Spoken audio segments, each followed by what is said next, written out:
You'll be starting out with cold cases, the police chief tells the detective who has just arrived for his first day at the precinct. We've got more than enough to keep you busy, so head on down to the archives and get started. The new detective is looking forward to taking on these unsolved crimes.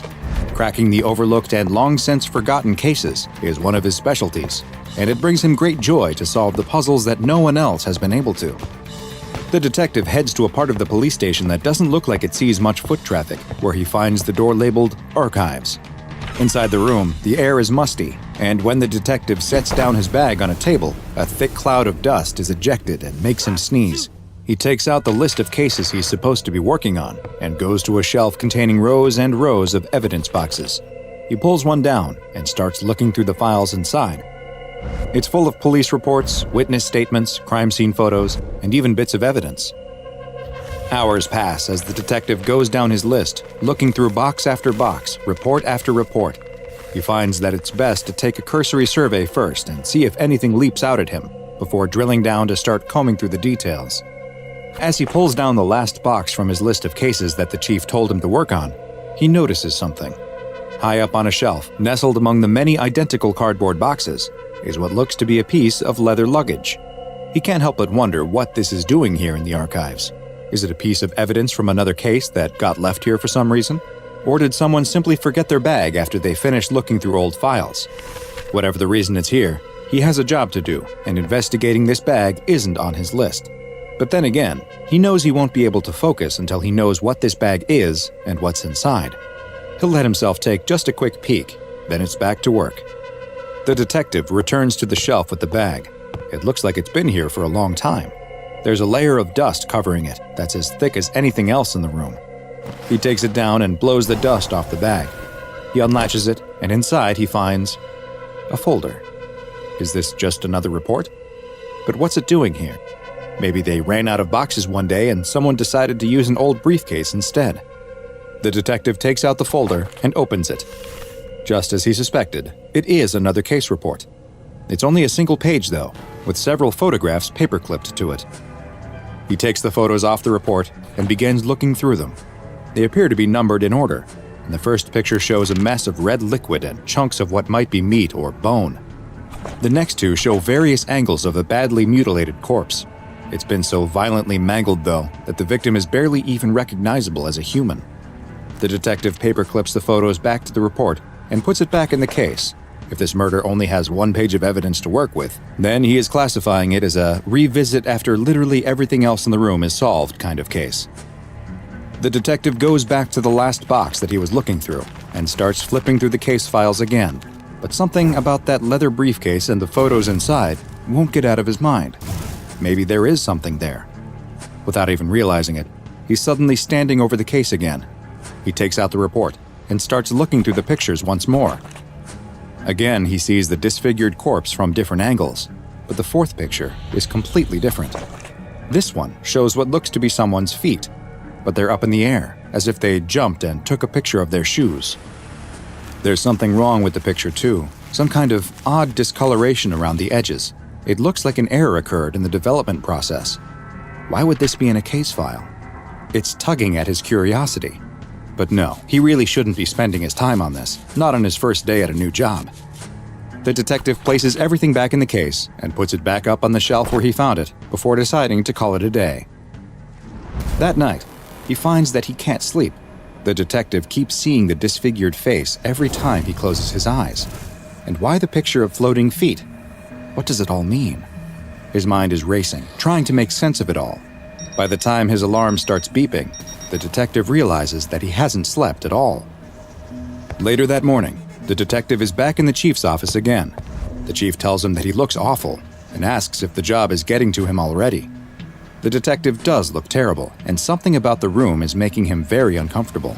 The ceiling feels too low, like it moved down a foot or two since the last time he was here. It's also very dim. Who can operate in such a dark room? He stands up and asks if he can turn on some more lights, and before the chief can answer, he switches on more. The chief squints from the bright fluorescent lights coming on and tells the detective to get back to work and to make sure he gets some sleep that night. If he can't, then maybe this job isn't for him. The detective returns to the archives to pick up where he left off the day before and goes back to looking through the files on his list. But of course, that leather briefcase always seems to be right in his field of view, reaching out to him, begging him to uncover its secrets. That's it, the detective thinks. He has no choice. He has to know what's going on with this file. He takes the briefcase down again, opens the report, and starts going through the photos again. 3 pictures of a gross corpse, check. Picture 4 showing someone's feet. Nothing new there. Now it's time to finally look at the rest. The 5th picture is similar to the 4th, but the person's feet look a little closer to the ground. Wait a minute. Are these in reverse order? He looks at the next. This one doesn't have anyone in it. It's a picture of a table, and it looks like there is writing on it, though the writing is very small. He leans in close and squints, but he still can't make it out.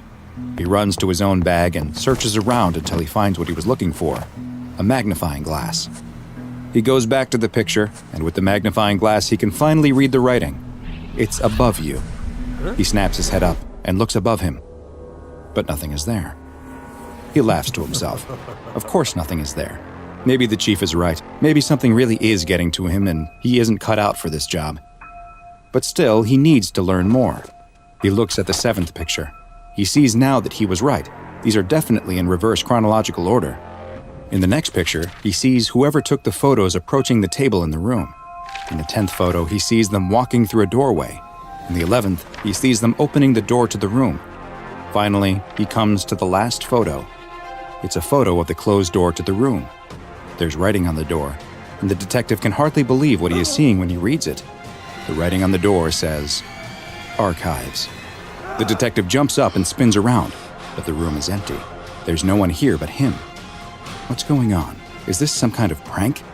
He picks up the report the pictures were attached to. There must be some answers in there. The paper appears to be a standard police report that was filled out following the discovery of a homicide. The top of the page lists the address where the murder took place. It's the very place he is now, the police station's address. Next to it is the date. It's impossible, though. The date is today's.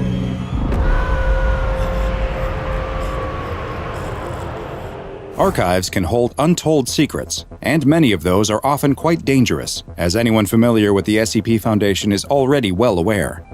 Rarely is the file in the archive itself the danger, but that is exactly the case with SCP-767, a deadly series of crime scene photos that are anything but what they seem. SCP-767 is the designation for a series of anomalous objects, which were recovered from a police department's own archives. They include a series of 12 Polaroid photographs, which have been given the designation SCP-767-1 through 12, that appear to be the source of the anomalous properties surrounding the objects. Each photograph is labeled 1 through 12 in the lower left-hand corner, though they appear to be labeled in reverse chronological order. When viewed in reverse, that is, starting with the picture labeled 12, the photos depict a first-person perspective of someone entering a room and examining a table. The table will have writing on it, which alternates between the iterations of SCP-767, and will either read, "It's above you," or "On the ceiling," written with a red substance that appears to be fresh blood. The next photos continue to be from a first-person perspective, and will show the person taking the photos being lifted up into the air above the table, with wisps of black smoke visible around the edges of the frame, that look at first glance like either photo development issues or damage to the picture. The final 3 pictures depict a fresh corpse that has been so heavily mutilated by lacerations that it is completely unrecognizable, while the last picture shows a body that appears to have been virtually liquefied in some way, with gore and viscera spread around the room. The origin of these photos is unknown, and it's unknown if they were ever taken at all or merely manifested in some way. When the photos are taken to a new location and are allowed to remain there for 1 week, they will change to reflect a room within the building where they are being kept, with the individual portrayed in the photos being an image of the last person to experience the photo's frightening effects. More on what those are later. The ability of SCP-767 to change based on the location it is in is also present in SCP-767-13 and 14, which are the police report and the brown leather valise that always accompany the photos. The police report has an address and date at the top, both of which will somehow change to reflect the current date and location of SCP-767, while the leather briefcase has a gold monogram on it that will change to whatever the name is of the owner or head of the structure that it is contained in. But that is far from where the anomalous properties of SCP-767 end. Individuals who are exposed to the photographs will experience a wide range of effects that are based on how far into the photo series they look. Those that view SCP-767-1 through 3 will report feeling no special effects, besides the normal reaction one has to seeing a badly mutilated corpse, with most describing the photos as weird or disturbing. Those that view the photos labeled 4 through 6, though, will usually report that they have developed feelings of claustrophobia, with many also reporting a newfound bout of nyctophobia, that is, fear of the dark, or more specifically, a fear of the potential for bad things to happen in the dark. These fears will also vary in intensity based on how many of the photos were viewed. Subjects who are exposed to the 7th, 8th, and 9th photos will feel an overwhelming desire to inspect the ceiling, and most are observed snapping their heads upwards immediately after reading the writing on the table in the photo. In later interviews, subjects have described the feeling as instinctual, or as if someone had yelled the words at them like a warning. Following this, the subject will experience a sensation of being watched and will usually report having persistent chills. Those who view the final 3 photos will appear to suffer a fear-induced paralysis effect when they attempt to move away from the photos. A shadowy, black, effervescent mass will begin to form on the ceiling directly above the subject, which has been designated SCP-767-15, though the presence of this mass has only been reported by in-person witnesses, as it doesn't appear on photographic or video recordings. Tendrils of the gaseous material will reach down from the mass and grab the affected subject, lifting them up into the air before violently attacking them. The subject will suffer deep lacerations as the tendrils cut into it before it completely destroys them, leaving them as little more than a pool of blood and pieces of flesh. The nature of this dark cloud of gas, where it comes from, or why it engages in this behavior is currently unknown, and attempts to stop it once it has gotten hold of its victim have only led to those who intervene being pushed away by a powerful force, with all weapons passing harmlessly through the mass. In the time since its discovery by the SCP Foundation, multiple other unsolved cases of victims that appeared to suffer similar fates have been identified, and investigations into whether they are connected to SCP-767 and the 767-15 entity are ongoing. The SCP-767-1 through 12 photos are to be kept inside of the SCP-767-13 report, which is itself stored within the brown leather SCP-767-14 valise. And the entire group is kept at an SCP Foundation Hazardous Items Secure Containment Center. Due to the little we understand about its nature or origin, the entirety of the anomalous objects that make up SCP-767, including the SCP-767-15 entity, have been classified as Euclid, and any access to the objects requires written authorization from at least one Level 4 site administrator. SCP-767 may not be the most dangerous file in the SCP Foundation's archive, but it may just be the most dangerous literal file.